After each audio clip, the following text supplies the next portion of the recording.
What do you think is the most short-term and long-term effect to the museums? Well, Logan, short term, I think the challenge is not losing momentum. Like here in Baltimore, I can think of 4 active projects going on, or formerly going on with COVID-19. They've taken different directions and different ways of doing things with the requirements of social distancing and everything else. I think the short term is being able to somehow maintain that momentum with the challenges that we have in front of us. Long term, my concern would be that people think it will never reopen, or that the museum will be permanently changed in a way that people won't want to come back. Well, the long-term effect is we're not going to be open for the whole summer probably, so we will not have visitors or income.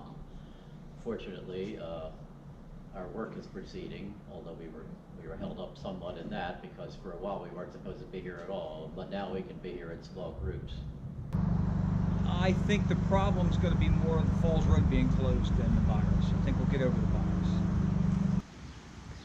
Well, the short term, I would say, is like visitor loss. Like, are people even going to come back? Like, is it safe? And long term would probably be a museum closing. Well, the short term is we had to cancel a lot of fundraising events. That's costing us money. And the long term, even when we open, we don't know when we're going to open, but the long term, what I've thought about is our family's going to come back. Even if we're officially open, our family's going to be afraid to bring their kids down. One of the things I think we'll have to do when we open is load the cars like public transportation is with staggered seating so that everybody stays 6 feet apart. Well, it's mostly just going to stop people from coming for a little while. I think long term it won't affect us at all. I'm hoping that we can survive it. Hopefully we have enough reserve to make it through. Short-term effect. I think it's going to have a lot of restrictions on our lives. We should be wearing our mask when we're in close company with people, and our social distancing. That's going to prohibit us from doing a lot of things that we like to do, fun to do. We will eventually get through that, and then we come to the long-term effect. And eventually, I think, though I can't estimate when, a vaccine will be developed, and we will all develop an immunity, or herd immunity, and we'll be able to get back to our life as we always once knew it. How is the virus infecting current projects? Well, again, it's affecting donations. Because we have 2 big projects. We have the sweeper project. We have the PCC 26, the Newark PCC, which is up in Columbia, Pennsylvania. We've done well so far, but I'm just wondering how that's going to affect donations to finish those projects. It slows down. Took a couple of months. We had to take a pause on working on the roof, so it took a few months out of our schedule, yeah. Current projects are pretty much proceeding on schedule, this being the main one. And of course, 7303 is outside, so a separate group works out there, and we stay out of each other's way.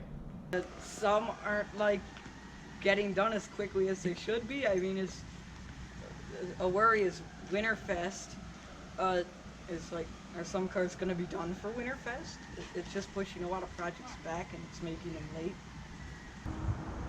The main impact on the museum has been a decrease in visitors and therefore a decrease in revenue in getting people here. In terms of projects, I think the museum has gotten along quite well. We still have people coming and working on cars that have been renovated. As a matter of fact, we have basically more cars under restoration now than I can ever remember. But the people who are coming are doing it safely, and they're less than usually 6 people. They have their mask and they socially distance. It's held up several projects for about 2 months, and then we managed to get going again. Well, it's certainly changed the way you do things. For off-site projects, namely like Car 26 from Newark, it's reduced the museum's ability to go and inspect the work being done. it's affected the way the contractor works. You know, the contractors had to follow the state protocols, at least their facility that is allowed to work. But they've had to change what they do. It certainly affected their rate of progress.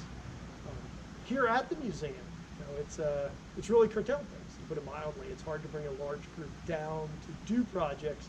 That certainly changed things, for example, like the C-145. What would be the most difficult task for the museums after the reopenings? I think the most difficult task is coming up with a reasonable yet safe protocol for which to carry the public.